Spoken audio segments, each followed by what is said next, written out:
சாய்ராம். என் அன்பு செல்லமே, என்னுடைய அழகான தங்கமே, உன்னை பார்க்கும் பொழுது எல்லோரும் சொல்வார்கள், அதிகமாக உழைக்கிறாய், எப்பொழுதுமே உழைத்து கொண்டே இருக்கிறாய். ஆனால் நீ என்னத்தை கண்டாய்? உன்னுடைய வாழ்க்கையில் எல்லா நிமிஷமும் உழைத்து கொண்டுதான் இருக்கிறாய். எங்கும் வெளியில் கூட நீ வருவது கிடையாது. ஆனால் உன்னால் எதையுமே செய்ய முடியவில்லை பார்த்தியா? நீ இன்னும் வாழ்க்கையில் முன்னேறவே இல்லை பார்த்தியா? எல்லா விஷயத்தையும் கஷ்டப்பட்டு கஷ்டப்பட்டு செய்கிறாய். ஆனால் உன்னால் ஏன் முன்னேற முடியவில்லை என்று கேட்கிறார்கள். நீ இதை யோசிக்கிறாய், என்னடா இது, அடுத்தவங்க கேட்குற நிலைமைக்கு நம்ம வாழ்க்கை ஆயிட்டே. நம்ம வாழ்க்கையில் எல்லா விஷயத்தையும் முயற்சி செஞ்சுக்கிட்டு தான் இருக்கோம். சாய் சொல்கிறாரு, முயற்சி செய், எல்லாம் நல்லது நடக்கும் அப்படின்னு. சாய் சொல்கிற மாதிரி எல்லா விஷயத்துக்கும் முயற்சிகளை செஞ்சுட்டு தான் இருக்கும். ஆனால் நமக்கானது எதுவுமே நமக்கு கிடைக்கலையே அப்படிங்கிற ஒரு எண்ணம் உனக்குள்ளே இருந்துக்கிட்டே தான் இருக்குது. உனக்கு எந்த ஒரு விஷயமா இருந்தாலும் உடனடியாக கவலை வந்துடும். கவலை வந்த அடுத்த நிமிஷம் கண்ணீர் வந்துடும். நான் இதை எப்பயுமே உன் வாழ்க்கையில் பார்த்துருக்கேன். உன்னுடைய வாழ்க்கையில் எல்லா நிமிஷத்திலேயும் எல்லா விஷயத்திலேயும் நீ தெளிவான பிள்ளை தான். ஆனால் சுற்றி இருக்கிறவங்க ஒன்றை அதிகமாக குழப்புறாங்க. முக்கியமாக சொல்லணும் அப்படின்னா, நீ எத்தனை விஷயத்தை வேணாலும் செய்யறதுக்கு துணிச்சலாக போராடுவ. ஆனால் உன்னை சுற்றி இருக்கிறவங்க நீ துணிச்சலாக செய்கிற, கடினமான வேலை செய்கிற, ஆனால் உனக்கு எந்த ஒரு வெற்றியும் கிடைக்கிற, நீயா தானே இருக்க அப்படின்னு சொல்கிறாங்க. இதை கேட்கும்போது, ஆமாம்ல, நம்ம வாழ்க்கையில் எவ்வளவோ முயற்சி எடுக்கிறோம், ஆனால் எல்லா விஷயத்துலையும் தோற்று போகிறோமே அப்படின்னு ஒரு இடத்துல நீ சூழ்ந்து நிற்கிற. ஒரே ஒரு விஷயம் மட்டும் நான் உனக்கு சொல்கிறேன். ஒரு விவசாயி இருந்தான். அந்த விவசாயிக்கு 2 மகன். 2 மகனில் ஒருத்தவன் கடினமாக உழைப்பான், இன்னொருத்தவன் சோம்பேறி.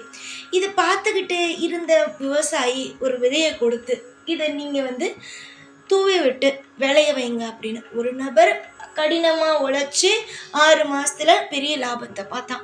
ஒருத்தவன் உழைக்காம தூங்கி தூங்கி தூங்கி என்ன செஞ்சான்? மற்றவனை பற்றி பேசி பேசி பேசி எல்லா விஷயத்துலையும் சோம்பேறித்தனமாக இருந்து அவன் விதைச்சது எல்லாமே செத்து போச்சு.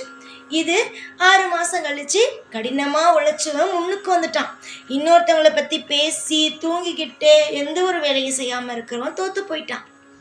இப்போ கடினமாக உழைச்சா ஜெயிக்கிறது உறுதி. மற்றவனை பற்றி பேசிக்கிட்டு இருக்கிறதோ இல்லை தூங்கிக்கிட்டு இருக்கிறதோ இல்லை முயற்சி செய்யாமல் இருக்கிறதோ தான் தப்பு. இப்போ நீ என்ன பண்ணுற? உன் வாழ்க்கையில் கடினமாக உழைக்கிற, இதனால நீ தோற்று போகிறது கிடையாது. சில பாடங்கள் சில வழிகள் கிடைத்தாலும் கடைசியில் நீ ஜெயிக்க போகிற. ஆனால் உன்னை பார்த்து சில பேர் சொல்கிறாங்கல்ல, நீ கடினமாக உழைக்கிற, கடினமாக இந்த விஷயங்களை செய்கிற, ஆனால் உன் வாழ்க்கையில் நீ நல்லதே செய்யலையே, உனக்கு நல்லதே நடக்கலையே அப்படின்னு அவன் தான் தோற்று போவானே தவிர உன் வாழ்க்கையில் நீ ஒரு நாளும் தோற்று போக மாட்டேன். முயற்சி செய்கிறவனுக்கு என்றைக்குமே தோல்வி கிடையாது. அவன் தோற்று போகிற மாதிரி இருக்குமே தவிர, ஆனால் அவன் வாழ்க்கையில் ஒரு நாளும் ஒரு பொழுதும் அவன் தோற்று போகிறதில்லை. ஆனால் புறம் பேசிக்கிட்டு நீ இதெல்லாம் பண்ணுற, ஜெயிச்சிருவியா, நீ சாமியை கும்பிட்ற, அதெல்லாம் உனக்கு சாமி நல்லதை செஞ்சிருமா இப்படின்னு ஒருத்தவன் மற்றவனையே கவனிச்சுக்கிட்டு தூங்கிக்கிட்டு அலுப்புப்பட்டுக்கிட்டு சோம்பேறித்தனமாக இருந்துக்கிட்டு எப்போ பார்த்தாலும் அடுத்தவன் செய்கிற விஷயத்த விமர்சனம் செஞ்சுக்கிட்டு இருக்கிறவன் வாழ்க்கையில் தோப்பான். அவன் தோக்குறது மட்டும் இல்லாமல் மற்றவனை பேசி மற்றவனே கெடுப்பான். புரியுதா? அதனால இவன் என்ன இது பேசுறான், அவன் அதை பேசுறான்னு சொல்லி கவலைப்படாம உன்னுடைய வேலை என்னவோ அதை நீ சரியா பார்த்த, கடினமா உழைச்ச அப்படின்னா நிச்சயமா உனக்கு நல்லதுதான் கிடைக்கும். காலம் முழுக்க யாரையும் நம்பாத. எல்லாரையும் நம்பி நம்பி நம்பி நீ உன் வாழ்க்கையில கெட்டு போனதெல்லாம் போதும். இதுக்கு மேலாவது உன்னுடைய வாழ்க்கையில நீ நல்ல முறையா நல்ல விஷயங்களை செஞ்சுக்கிட்டு நல்லதொரு பிள்ளையா, யார் சொன்னா என்ன சொன்னா என்ன, நான் பார்த்துப்பேன், எல்லா விஷயத்தையும் நான் செய்வேன் அப்படின்னு இரு. நிச்சயமா நல்லதுதான் நடக்கும். பொறுமையும் நம்பிக்கையும் இருக்கிற இடத்துல நிச்சயம் நல்லது நடக்கும். மற்றவன் ஏதோ ஒன்று சொல்றான், என்னமோ ஒரு விஷயம் செய்கிறான் அப்படின்னு சொல்லிட்டு நீ விட்டன்னு வச்சுக்கோ, கடைசியில் கவலைப்பட போகிறது நீ தான். பேசுகிறவன் இன்னைக்குன்னு இல்லை, நீ நல்ல விஷயம் செஞ்சாலும் அவன் பேச தான் போகிறான், கெட்ட விஷயத்த செஞ்சாலும் பேசதான் போறான். நீ ஜெயிச்சாலும் பேசுவான், தோத்து போனாலும் பேசுவான். அதனால நீ ஒன்னே ஒண்ணு செய், பேசுறவன் பேசட்டும் அப்படின்னு நீ பாட்டுக்கு உன் வேலையை பார்த்துட்டே இரு. எல்லா நிமிஷத்திலேயும் சுதாரிப்பாக இருங்கள். யாரையும் நம்பி ஏமாந்து விடாதீர்கள். அவசரப்பட்டு ஒருவருக்கு வாக்கம் கொடுக்காதீர்கள். அவசரப்பட்டு ஒரு நபருக்கு ஒரு விஷயத்தை செய்யவும் செய்து விடாதீர்கள். யார் யார் எப்படிப்பட்டவர்கள், எந்த விஷயத்தை செய்கிறார்கள், என்னென்ன விஷயங்களை செய்கிறார்கள், உங்களுக்காக அவர்கள் நல்லது செய்கிறார்களா கெட்டது செய்கிறார்களா என்பதை யோசித்து நிதானித்து எதுவாக இருந்தாலும் செய்யுங்கள். தேவையே இல்லாமல் மனதில் போட்டு ஒவ்வொரு விஷயத்தையும் குழப்பிக்கொண்டு ஒவ்வொரு விஷயத்தையும் நீங்கள் தடுமாறி செய்யும் பொழுது உங்களுக்கு உங்களுடைய வாழ்க்கையில் என்ன கிடைக்கும்? நீங்களே சொல்லுங்கள் பார்க்கலாம். நான் இருக்கிறேன் உங்களுக்காக நல்ல வழிகளை நடத்த. நல்ல விஷயங்களும் அற்புதமான விஷயங்களும் கூடிய விரைவிலேயே நடக்கும்.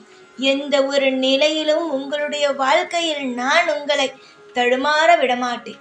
யோசித்து பார்க்கும் பொழுது உங்களுடைய வாழ்க்கையில் நீங்கள் இன்பம் என்ற ஒன்றுதான் உங்களுக்கு நான் கொடுப்பேனே தவிர துன்பம் என்ற ஒன்றுக்கு உங்களுடைய வாழ்க்கையில் ஒரு பொழுதும் நான் இடத்தை கொடுக்க மாட்டேன். புரிகிறதா? இது வெறும் பேச்சுக்காகவோ உனக்கு ஆறுதல் கொடுக்க வேண்டும் என்பதற்காகவோ எல்லா விஷயத்தையும் உன்னிடம் இருந்து நான் எடுக்க வேண்டும் என்பதற்காகவோ இல்லை. இனி ஒரு விஷயத்திற்கு கூட நீ கவலைப்படக்கூடாது. எல்லா விஷயத்தையும் என்னிடம் சொல்லிவிட்டாய் அல்லவா? இதற்கு மேல் நீ எந்த ஒரு விஷயத்தையும் நினைத்து கவலையும் படக்கூடாது. எல்லா விஷயத்திலும் நான் இருப்பேன் உனக்கு துணையாக. இன்பத்திலும் துன்பத்திலும் அனைத்து விஷயத்திலேயும் உனக்கு துணை நிச்சயம் என்னிடம். நான் உனக்கு முன் நின்று ஒவ்வொரு விஷயத்தையும் வழிநடத்தி ஒவ்வொரு விஷயத்தையும் செய்து வாழ வைப்பேன். நிறைய துரோகங்கள், நிறைய கவலைகள், எல்லா விஷயமும் கூடிய சீக்கிரமாக உன்னுடைய வாழ்க்கையிலிருந்து மாறும். எதுவுமே மாறாது என்று உன்னை சுற்றி இருப்பவர்கள் சொல்லலாம். ஆனால் நான் உனக்கு மட்டும் அடித்து சத்தியம் செய்து சொல்வேன், உன்னுடைய வாழ்க்கை மாறும். அது மாறும். நீ நிச்சயமாக உனக்கு பிடித்தது எப்படிப்பட்ட வாழ்க்கையோ அது போலவே நீ வாழ்ந்து உன்னை அனைத்து விஷயத்திலேயும் தூக்கி நிறுத்துவதை பார்த்து வியப்பார். நான் தான் உனக்கு அனைத்திற்கும் ஆதாரம். நீ சொல்வாய் என்னிடம், சாய் எனக்கு உன்னை விட்டார் வேறு யாருமே இல்லை சாய் என்பார். நிச்சயமாக நீ சொல்லும் ஒவ்வொரு விஷயமும் எனக்கு உன்னுடைய கவலைகள் ஒவ்வொன்று எனக்கு நன்றாக புரிகிறது. அதனால் நீ உன்னுடைய மனதில் இருக்கும் பாரங்களையும் உன்னுடைய மனதில் இருக்கும் வேதனைகள் அனைத்தையும் குறைத்துக்கும். இனி சந்தோஷங்களோ உன்னுடைய வாழ்க்கையில் நித்தம் அதிகரிக்கும். இனிமேல் சந்தோஷத்தை மட்டும் பார். துரோகங்களுக்கு உன்னுடைய வாழ்க்கையில் இடமில்லை. அதே நேரத்தில் உன்னுடைய வாழ்க்கையில் கஷ்டங்களுக்கும் இனிமேல் வரும் நாட்களில் இடமில்லை. தோற்று போய் நின்ற ஒவ்வொன்றும் முடிந்தது. இனி ஜெயிப்பதற்கான காலகட்டம் மட்டுமே வந்துவிட்டது. ஜெயிக்க போகிறாய். அடுத்த கட்டம் என்னவென்று உன்னுடைய வாழ்க்கையில் நீ பார்க்க போகிறாய். எதிர்பார்த்த ஒவ்வொரு தருணங்களும் உன்னுடைய வாழ்க்கையில் வரத்தான் போகிறது. யோசித்து முடிவெடு. எல்லாம் உன் வாழ்க்கையில் சிறப்பாக இருக்கும். எப்பொழுதும் உன் கூடவே இருப்பேன். இந்த சாய்நாத். ஓம் சாய்ராம்.